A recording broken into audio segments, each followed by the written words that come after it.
Thank you, everyone. My name is Colin Speakman. I'm a partner at Calypso. Calypso is an innovation consulting firm with an extensive track record serving the food and beverage industry. And today we're going to talk about cost-effective innovation in the industry.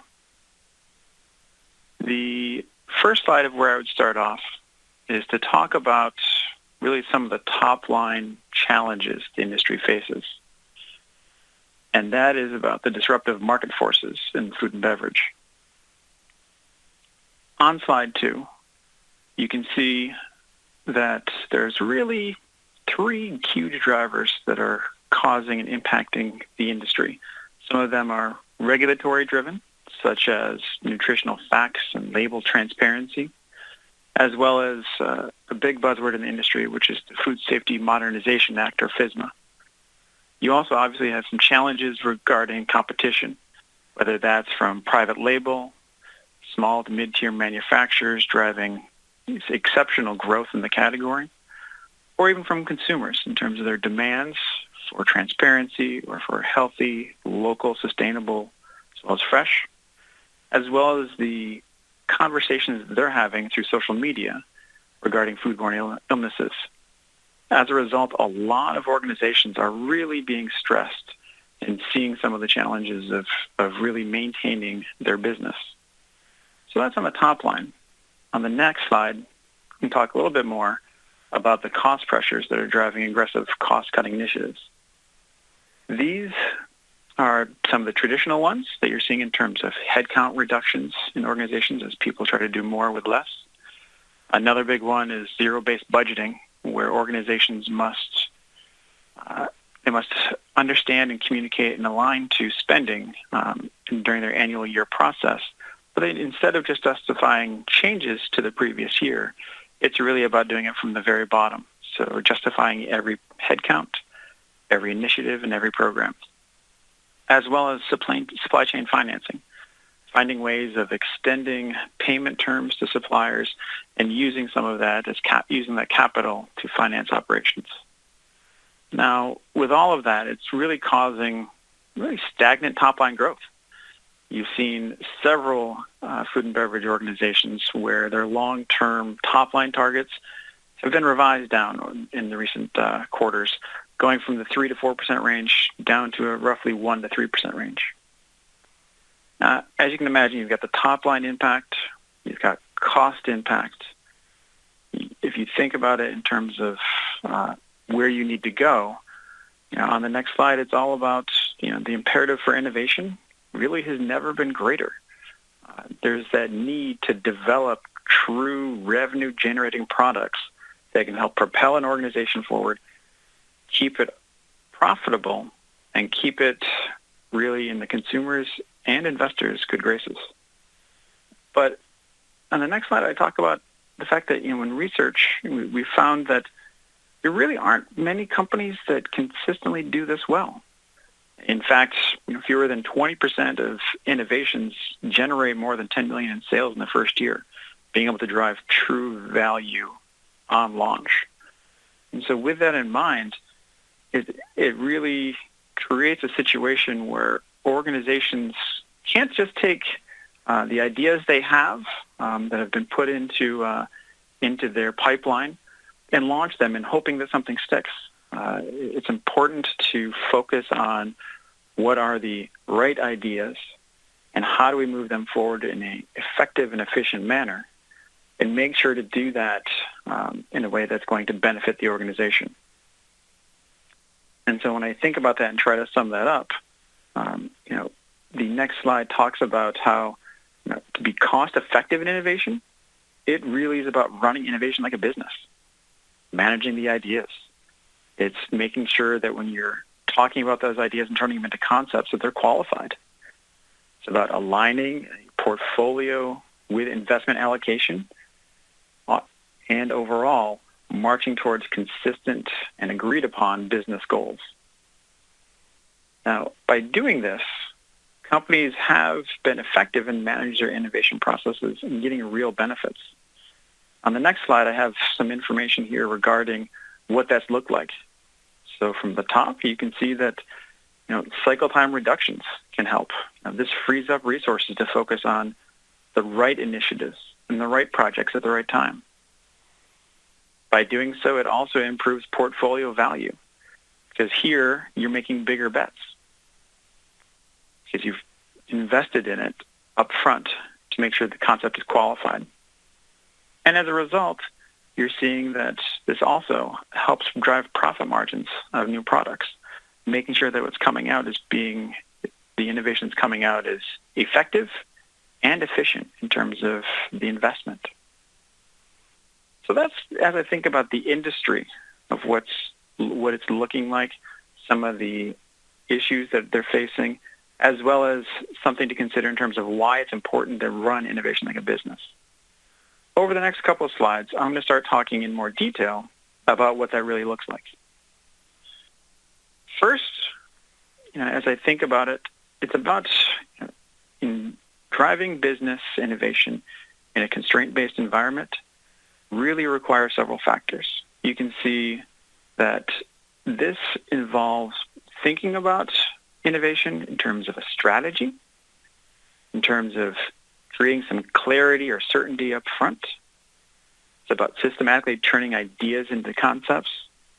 It's also about actively managing the portfolio, organizing the team, and measuring your results. And by doing so, it helps create a systematic approach, just like you'd run a business in everyday operations, but it allows you to think about that for innovation. If I were to take this and start diving into some of the details, I'd first start off with the innovation strategy. And here it's about articulating and aligning on that strategy. What this does is this allows the organization to understand where they want to go. The first part of success, I would say, is knowing where do you want to go. And once you have that, you can actually move forward. And so this involves establishing that growth goal, understanding what is the strategy of where do you want to play, how do you want to go about doing it, and how do you want to make it happen. Also, it's important to understand who's going to be involved. And finally, with any successful strategy, it's about creating specific measurements and metrics to help you analyze the results and make sure that you're making progress in the right way. On the next slide, one of the key areas I do want to mention is the importance of understanding where to play and how to win. Now, there's several different ways that you can go about winning, whether it is through business model innovation or store-based or even product innovation. But it's important to know when you go through that process, what type of reward are you looking for? Are you looking for something that has a lot of reward, where you're looking to perhaps not just focus on the core, but going into new platforms? That's great if you do, and if that's where your innovation strategy dictates you should go. But you need to be aware that as you move down that chain of getting farther into the reward area, chances are it's going to involve a lot of risk and deviation from your core competencies, which will further require dedicated attention and managing it like a business to drive those results that you need. On the next slide, I also have a call out specifically about collaborative innovation. What we have found time and again is that by investing and focusing on collaborative innovation, it's a great cost-effective practice for organizations to be able to drive value. In fact, we've actually seen that there's a potential 15 to 20% upside in profit improvement when collaborative innovation takes place. So that's the first stage in terms of thinking about the innovation strategy. Next, I want to move on to really defuzzifying that front end. There is a fuzzy front end that people talk about how you don't really know what you want to create. However, you need to have some ideas to help drive the process. Well, if you take a business-related approach to that innovation, what you start doing is you start creating an innovation cycle that is very iterative and one that refines and helps solidify the information that you're creating. And this is going all the way from the very beginning in terms of those consumer insights and creating those strategic arenas that you want to focus in, all the way through the platform development and idea generation. So again, you're not putting in and creating a hopper just of ideas that may be random in nature. You're making sure that they're strategically focused and prepare you for having success down the road. So when you apply that process when you apply an analytical and business management type focus on innovation, it will help you be more focused and provide better results. In fact, on the next slide, I talk a little bit about, when you apply that critical analysis earlier, it will help you drive business forward in that efficient manner. Specifically, having prioritization and using strategic and non-financial criteria will ensure that you're focused on the right ideas. Having requirements definition will help bring clarity and consistency to how you move forward, making sure that if there is a watch out, you're able to identify it earlier and start addressing it, or potentially moving on. And then also proposal writing and storytelling. What is that true story behind the idea? And why does it make financial sense for the organization to invest in it? I think that is a great way of continuing yourself on that path.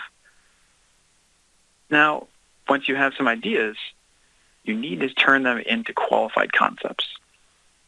A great way of doing this, as I kind of mentioned about the proposal writing and storytelling, is creating a routine approach to creating a proposal and telling the story. By doing so, it allows you to capture important needs in that business proposal, such as resource requirements, impacts on other businesses, even the organizational risk associated with it. It allows you to think about it and prepare. By focusing on the story, it really helps you bring to life the benefits to consumers and customers, and allows you to understand, is this still hold true? Is this something that can drive value? Is there a business reason behind it? So as you go through this process, and as I call it on the next slide, what this does is it allows you to focus on the ideas that will work and the ones that make sense. The key takeaway from all of this, though, is to make sure that as you're doing this, you only allow the ideas that are ready to go through the pipeline. This requires some patience and some consistency as an organization.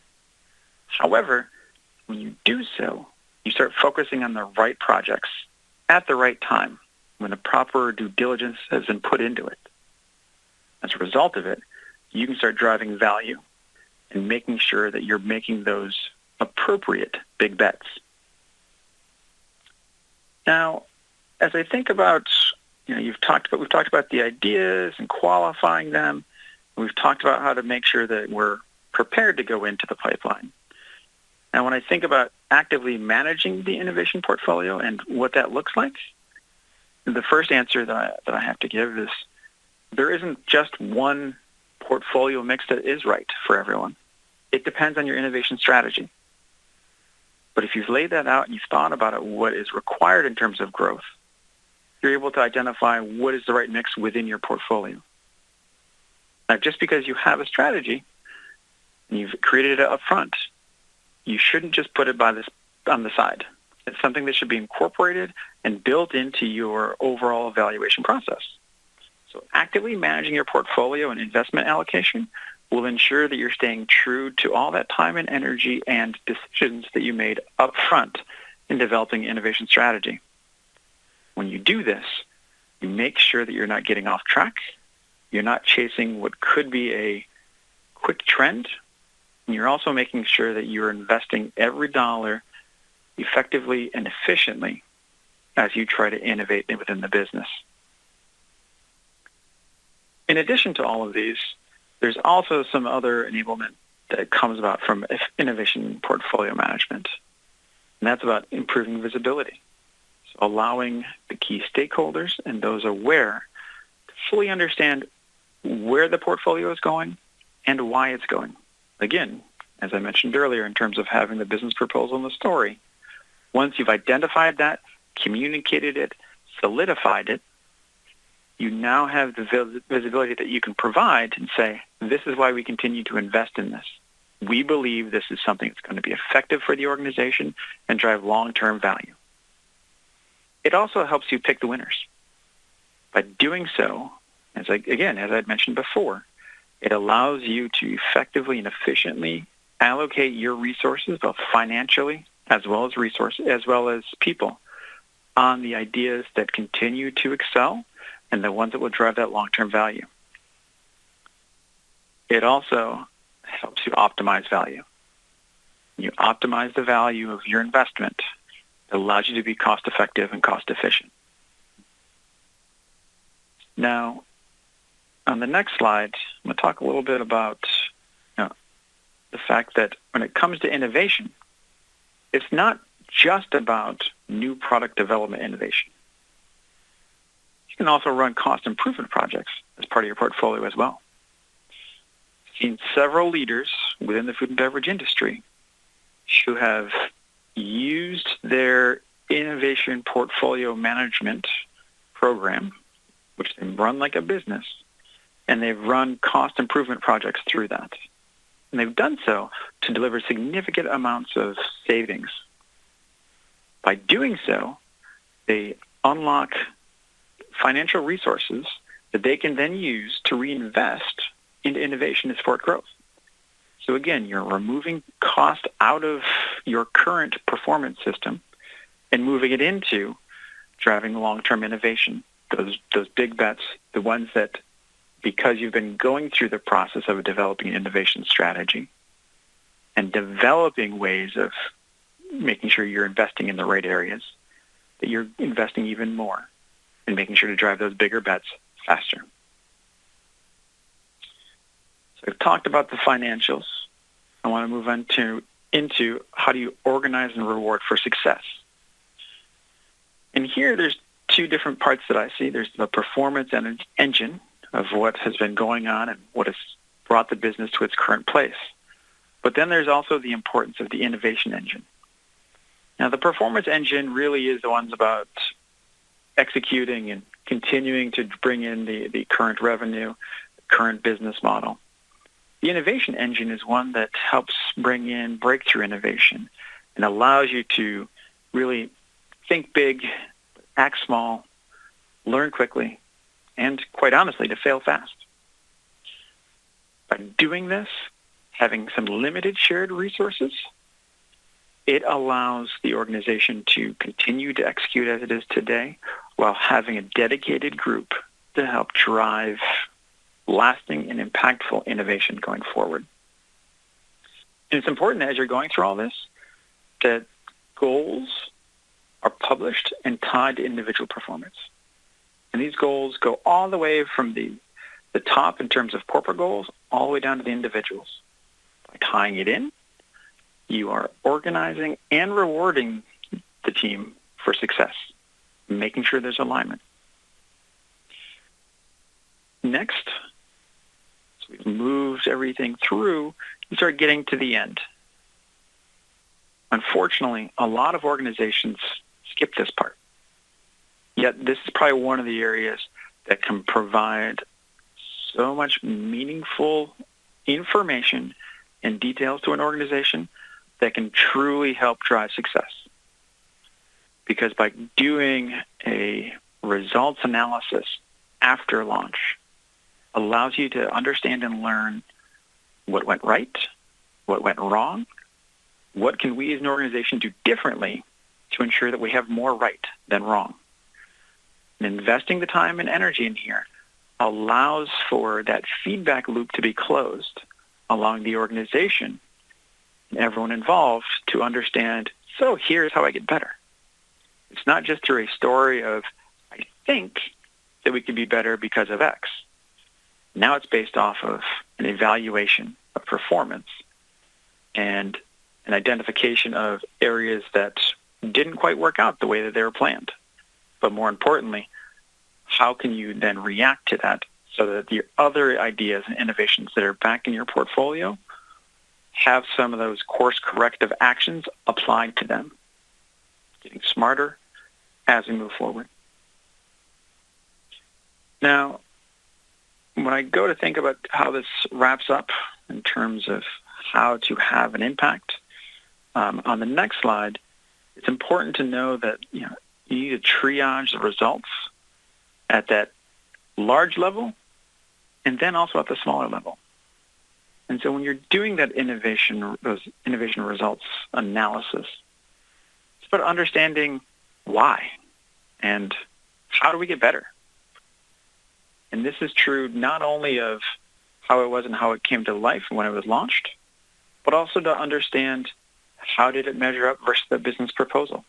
How did it measure up versus the initial story that we were coming together? What changed? How do we change our current development process to match it and to make sure that going forward, we don't make those same mistakes again? So I appreciate everyone listening through that because it's important to think about the industry at a macro level and then thinking about a systematic approach of how to address that type of practice and bring business innovation thinking to life. What I'd like to do now is transition over to Mike Hall, who's a senior solution consultant at Oracle, and he's going to show us how we can enable these practices in Oracle's Innovation Management Cloud solution. Mike? Thank you, Colin. So referring back to the diagram that Colin had there, first let's take a look at that fuzzy front end. So on the next slide, we'll see we've got a lot of different ideas. We've got ideas coming in from customers, ideas from internal people down the bottom left, and then ideas can have their own life cycle. They start off as a draft, they can work through various different statuses, and you can see where the bulk of the ideas are at that have come in. You also see the heat map down the bottom right of what's trending and where the real ideas coming from. We see one down there, it's not the biggest, but bottom right is sustainability. Sustainability is something that's very important in this company. It's bubbling up quite a bit. So going to the next slide, we can drill into those in more detail. So here we see we've got a search just filtering out the sustainable packaging ideas. So what this company's doing is they are a fictional juice manufacturer, and they've been using traditional glass bottles and aluminum cans.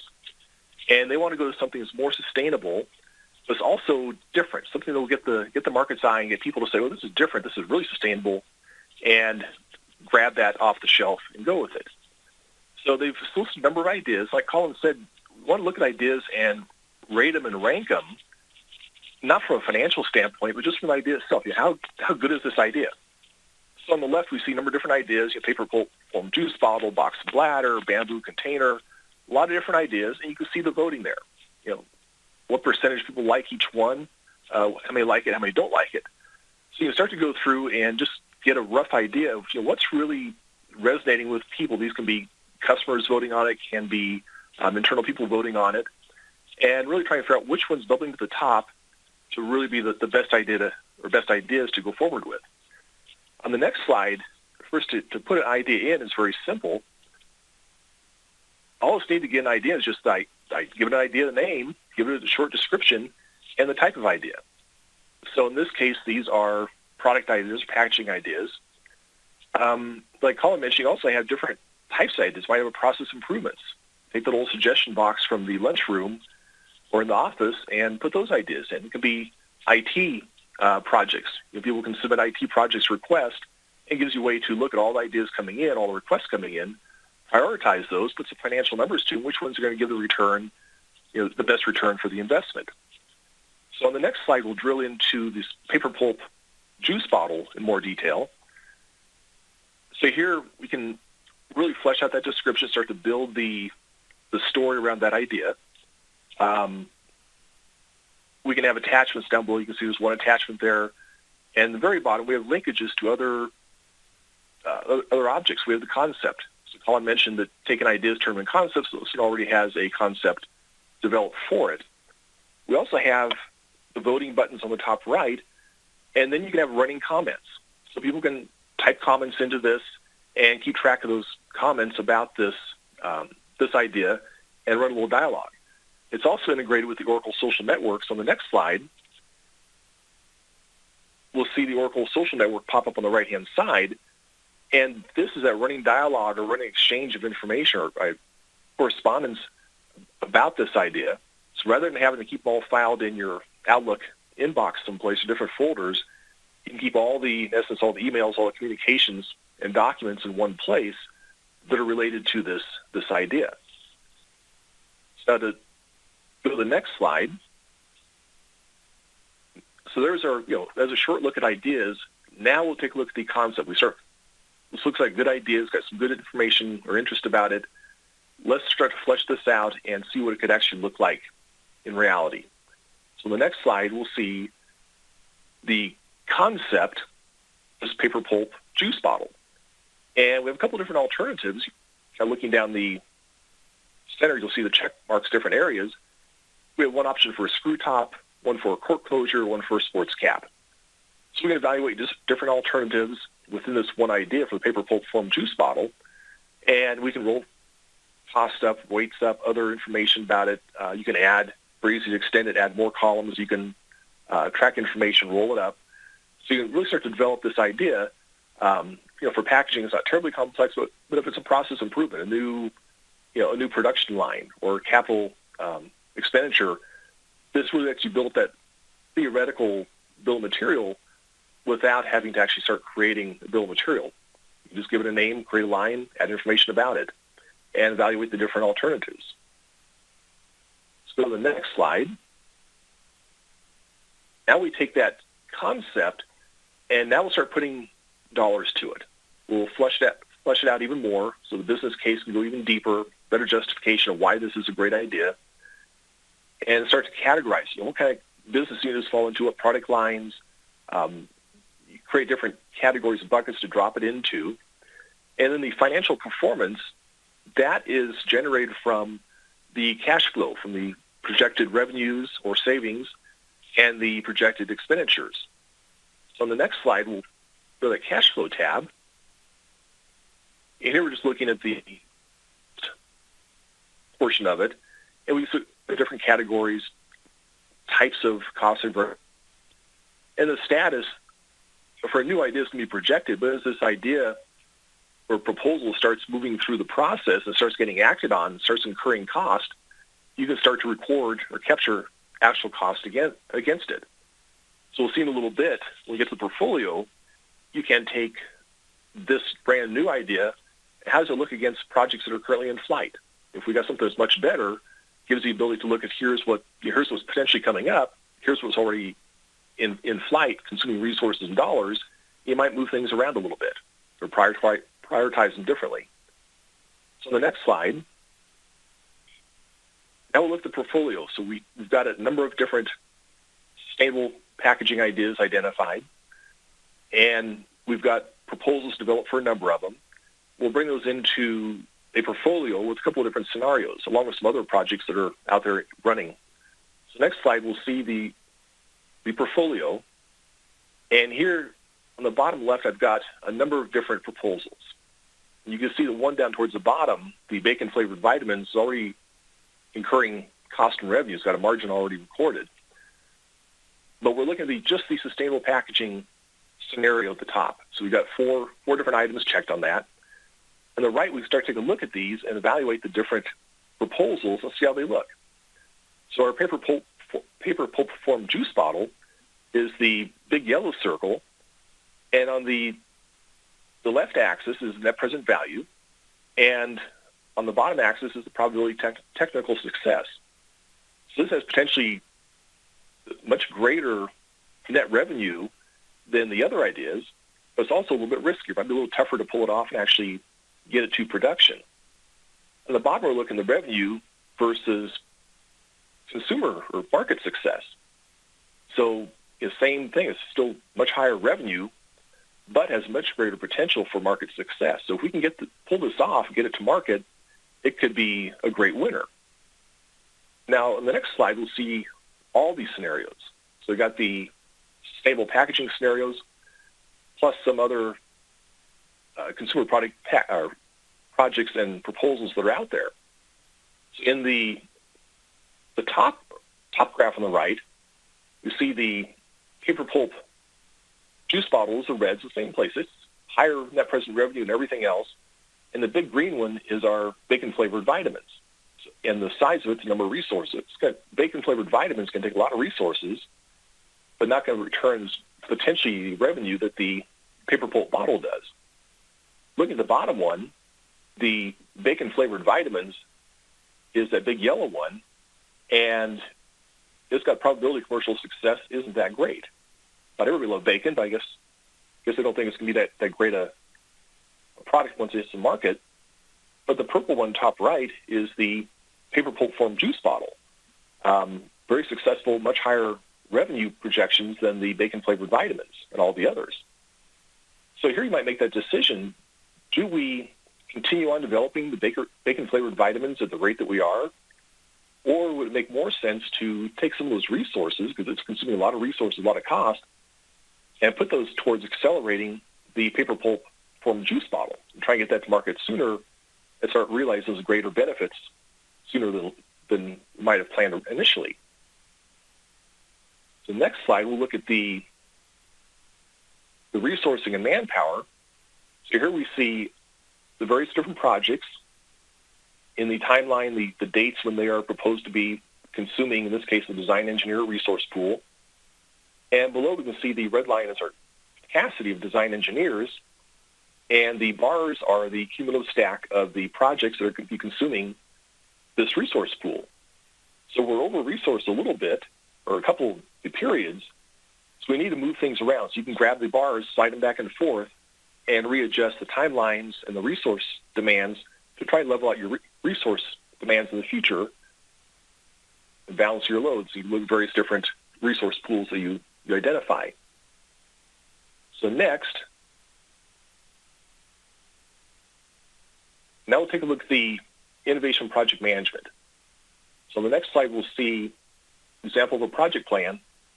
Now, many people put a stage 0 as really that ideation phase of a project. They want to create a new sustainable packaging. Let's generate those ideas, start to flesh them out. So we can tie these different activities back to a project plan and track them, assign resources to them.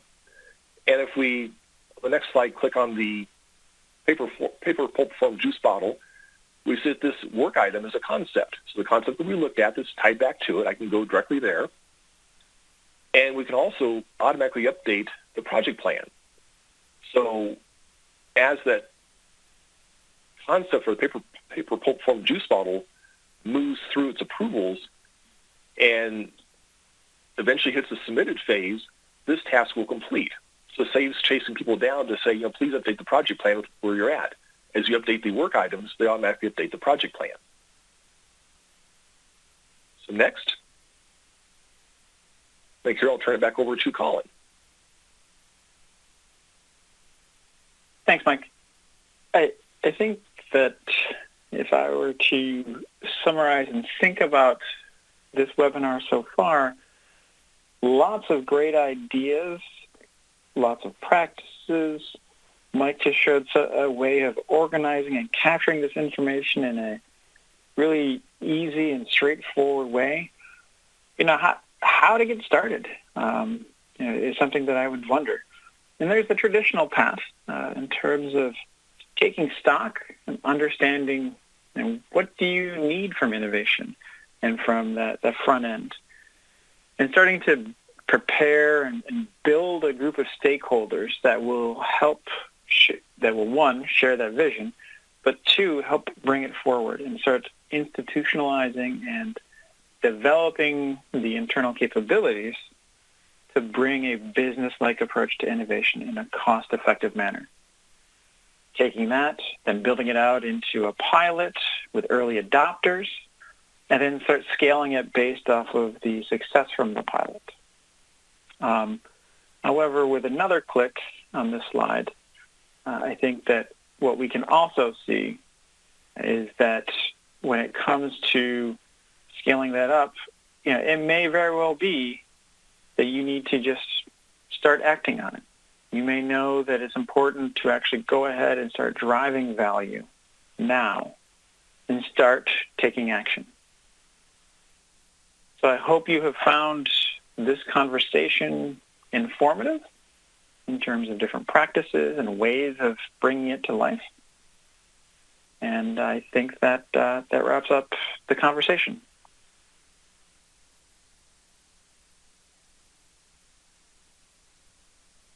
So at that point, I'd like to turn it over to see if there's any questions and any answers that we can provide.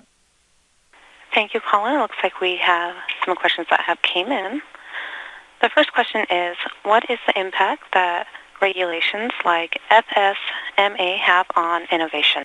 Mm-hmm. That's a great question.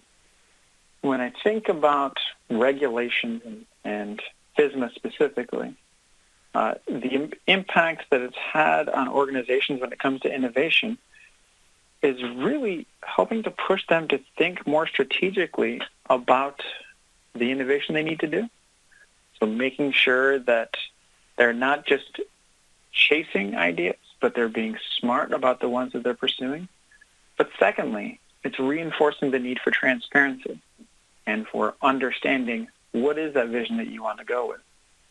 By doing so, it helps reinforce the need for an innovation strategy and thinking about it as a business. And secondly, it also helps you think about if there is a regulation that's coming up that you have heard of, how do I go back and start thinking about new ways of innovating my current portfolio potentially and having some innovation around the core that can help address that up front.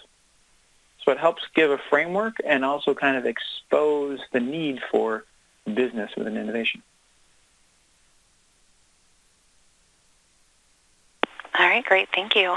Another question is, what are the top 1 to 2 internal or external factors having the largest impact on companies, as well as what are the organizations doing to address those specifically? So I think I can take that one as well. If I were to think about the top 1 or 2, one of them you've already hit on in terms of regulations. But I would also say that in terms of the top line impact, it's about the consumers and their evolving involvement, really, with products. And as a result of that, the need for transparency and the need for information, as well as the importance of managing the quality of the product that's going out to ensure that the consumer is consistently delighted and or happy with what they're purchasing, so they can become advocates and support the brand. And what organizations are doing on that front is investing in quality management systems. They're investing in capability building, both of which are intended to provide the necessary transparency in terms of what they're doing, which is what consumers are often looking for. And it's also ensuring that the product that goes out the door aligns with their business strategy and their innovation strategy, and making sure that what goes out is something they can be proud of. I'd say the second one is probably the one that I've seen a lot of traction on has been zero-based budgeting. And so that has required organizations to really understand why they're doing their activities they are, having a strategy, an approach, and a story behind why they're doing it.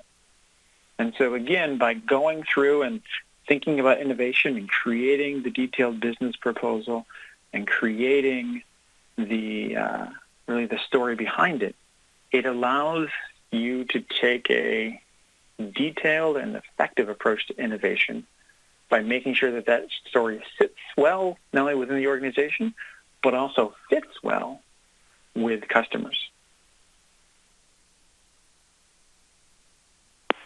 All right, great.